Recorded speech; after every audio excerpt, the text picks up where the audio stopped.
So today I'm going to be taking off these wheels to have a look at the brakes. I'm going to check the brakes out, make sure that they're wearing okay, and then I'm also going to bleed them. I know some people can do this with the wheels on, but I find it much easier to work with the wheels off, so I'll just do that. The first thing you want to do is make sure that your parking brake is on, and then you want to chock off your rear wheels so that the vehicle doesn't roll backwards. The next thing you want to do is crack open your lug nuts. Just use a brake bar for that. Just get them loosened a little bit. Use a star pattern whenever you loosen them or when you put them back. Once you've cracked those lug nuts loose, it's time to jack up your vehicle. You only need to get it 1 or 2 inches above the ground.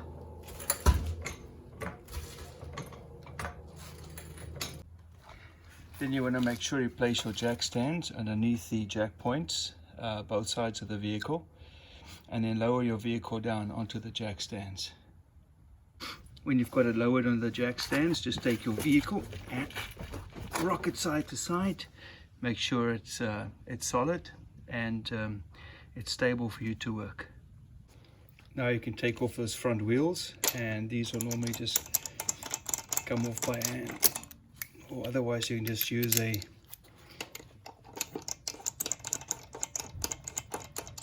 ratchet just to get them off.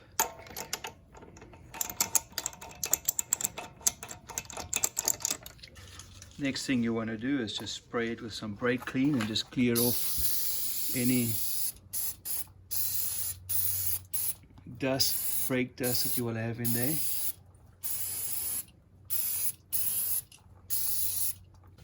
So now you want to check the wear on your brake pads, and that right down over here on the inside there. This is what you want to check, the depth there, or the amount of brake pad that you have left, and you can just measure that. This is a very easy tool to use that I use. When this goes in right there, you just find the size that fits right in. That's the one that fits in for me, and that's 8 mil.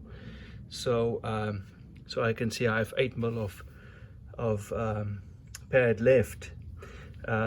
The green, of course, means that you're good to go. Yellow means caution, of course.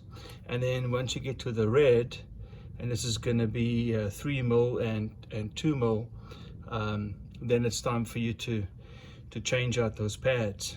When it gets to 1 mil, you're on dangerous ground. So this is a very nice little system to use, but you can just measure that distance, in another way, and then you can know what your pad is that you have left. Now, of course, this only showed us the pad on the outer side of the caliper. To look at the pad on the inside of the caliper, the easiest way is just to turn the wheel out, and then you'll be able to inspect it from this hole over here.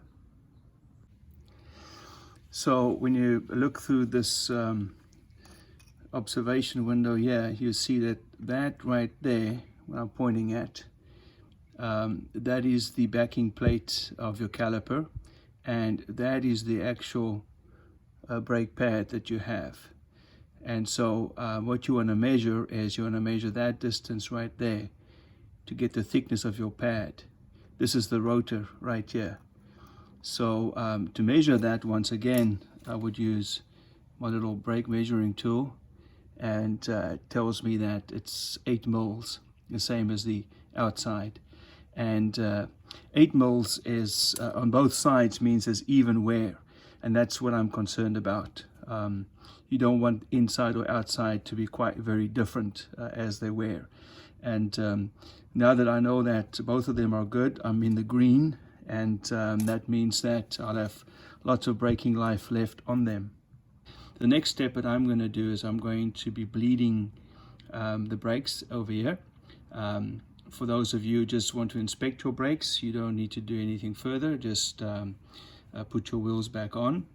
But if you want to bleed your brakes, then have a look, as you see that I'm going to be doing it over there.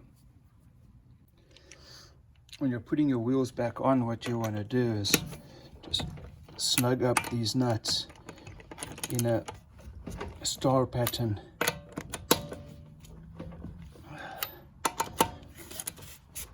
With a ratchet. And then you're going to let it down, and I'll show you how to torque it. So once you've got your vehicle back on the ground, it's time to torque these lug nuts. And what you want to do is you want to get the foot-pounds for your torque wrench and set it on the exact foot-pounds that you want to torque the wheels to. So you should look at your owner's manual for that, and you set it by dialing this up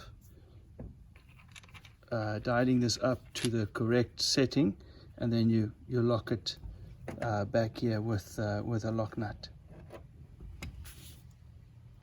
Once again, you're going in a star pattern, across, and when you hear the torque wrench make that click sound, that's when you know you're at the right torque that you've set it at.